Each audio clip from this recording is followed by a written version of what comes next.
El barón Ernest Rutherford, galardonado con el premio Nobel y par del reino, había venido de Nueva Zelanda para estudiar física en Cambridge y había tenido la oportunidad de trabajar allí bajo la dirección del profesor Thomson. Una ley definitiva como un elemento radioactivo. Y cuando pronunciaba estas palabras, Rutherford no solo hacía tiempo que había sucedido a su mentor como director del laboratorio Cavendish, sino que además se había convertido en director del propio átomo. Proporcionado una mejor comprensión del átomo. Sin embargo, eso no quiere decir ni mucho. Incluso antes de que Rutherford comenzara sus experimentos, ya se había descubierto que los átomos se podían partir de forma natural emitiendo radioactividad en forma de rayos alfa. Así, cuando él y sus asociados hicieron pasar rayos alfa a través de finas láminas de metal, sus experimentos resultaron precisamente como se había predicho. Química nuclear y, por lo tanto... Los rayos parecían atravesar el metal como si fuera un pudding, con muy poca resistencia, e iban rectos en su trayectoria sin apenas desviarse. Pero un buen día, en la historia de la ciencia, observaron algo inesperado.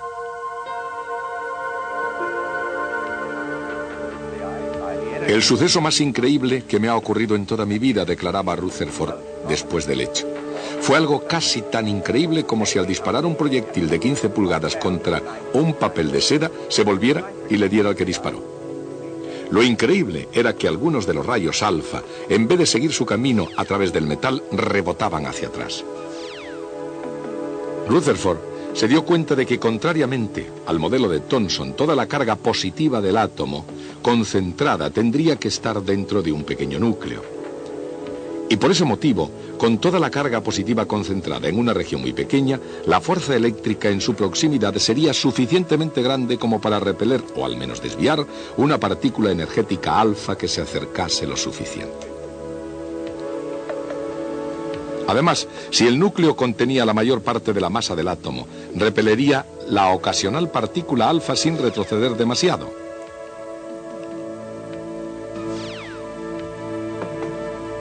Esas ideas llevaron a Rutherford en 1911 a proponer un modelo planetario del átomo. Según Rutherford, el sistema solar y el átomo invisible eran casi como imágenes uno de otro en un espejo. Ambos obedecían leyes casi idénticas. En el modelo de Rutherford, cada átomo tenía un núcleo pesado cargado positivamente. Ese núcleo estaba rodeado por electrones ligeros cargados negativamente en órbita, como los planetas alrededor del Sol. Pero mientras que los planetas se mantenían unidos por la fuerza de la gravedad, los átomos se mantenían unidos por la fuerza de la electricidad. Esta era una idea de increíble belleza, como una diosa griega en el firmamento. Y por eso mismo era demasiado buena para ser verdad. Por una razón: cuando los electrones se aceleran, irradian energía en forma de ondas electromagnéticas. Pero un electrón en órbita estaría acelerando constantemente e irradiando energía siempre. Y dando vuelta tras vuelta, el electrón irá describiendo órbitas cada vez más pequeñas, irradiando no rayas espectrales, sino un continuo arco iris de colores. Y finalmente se hundiría necesariamente en el núcleo.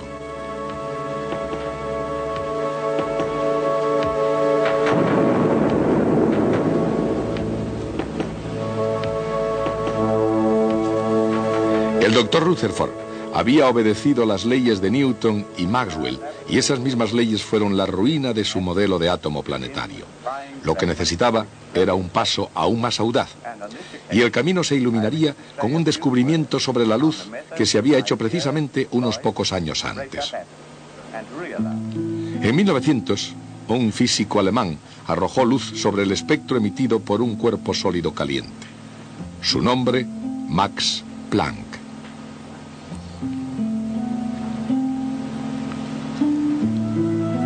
Su teoría sostenía que la materia emitía solamente cantidades discretas de radiación, con energía E proporcional a la frecuencia de la luz F.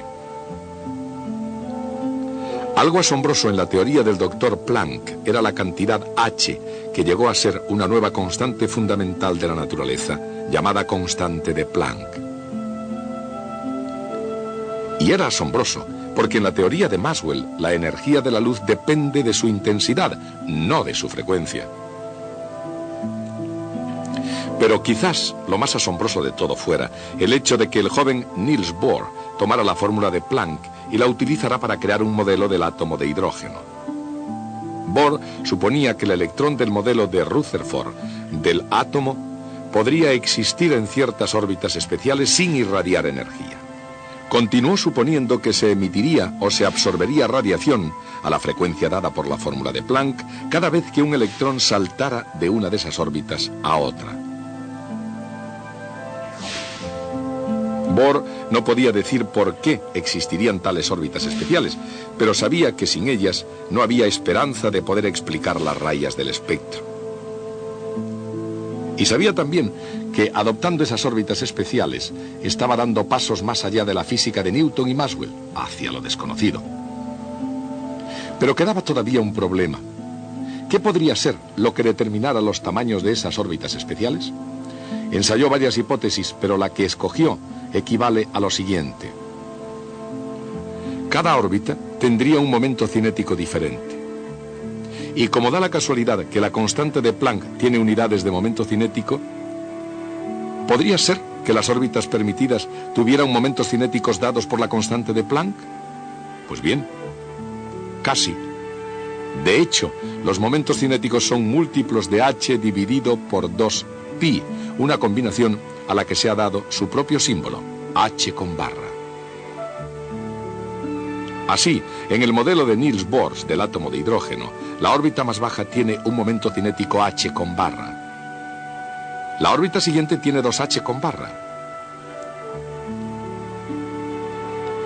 La siguiente, 3h con barra. Y de hecho, hay una órbita permitida para cada número entero multiplicado por h con barra. Combinando estas ideas, los tamaños de las órbitas permitidas son fáciles de hallar.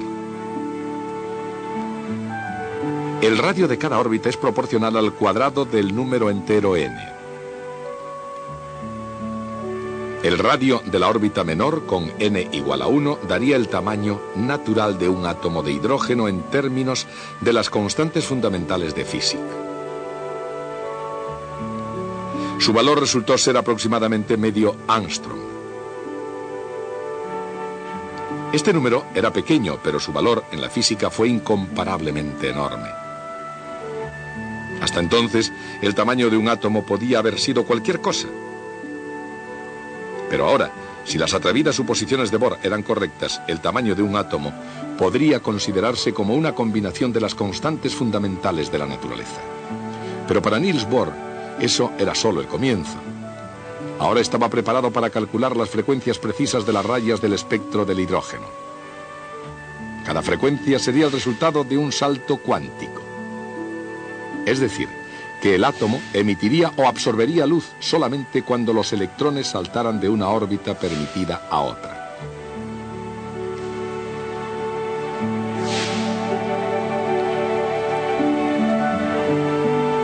Los elementos del cálculo estaban todos a mano, preparados para ser ensamblados. Primero, los tamaños de las órbitas permitidas. Luego, las energías de las órbitas permitidas.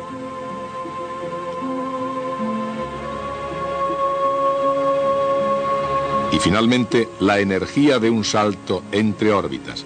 Cuando esto se introducía en la ecuación de Rydberg, se obtenía una fórmula para la propia constante de Rydberg.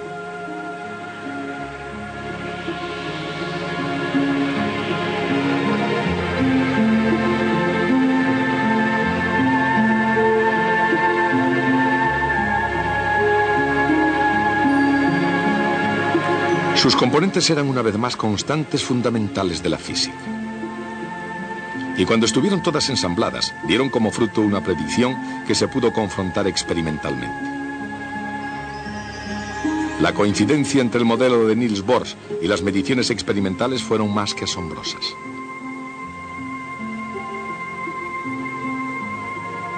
Lo mismo que la idea de Newton de acción a distancia, el modelo de Bohr del átomo de hidrógeno fue aceptado no porque fuese fácil de captar o cómodo de vivir con él. En lugar de eso, Bohr, como Newton, proporcionó una coincidencia convincente con las observaciones que no se podía negar. Nadie sabía por qué funcionaba el modelo atómico de Bohr, Y a pesar de ello, las mejores cabezas estaban de acuerdo en que funcionaba. ¿Por qué? Porque en la física de Bohr, como en la de Newton, hay una concordancia entre teoría y experimento que es sencillamente demasiado precisa para ser ignorada.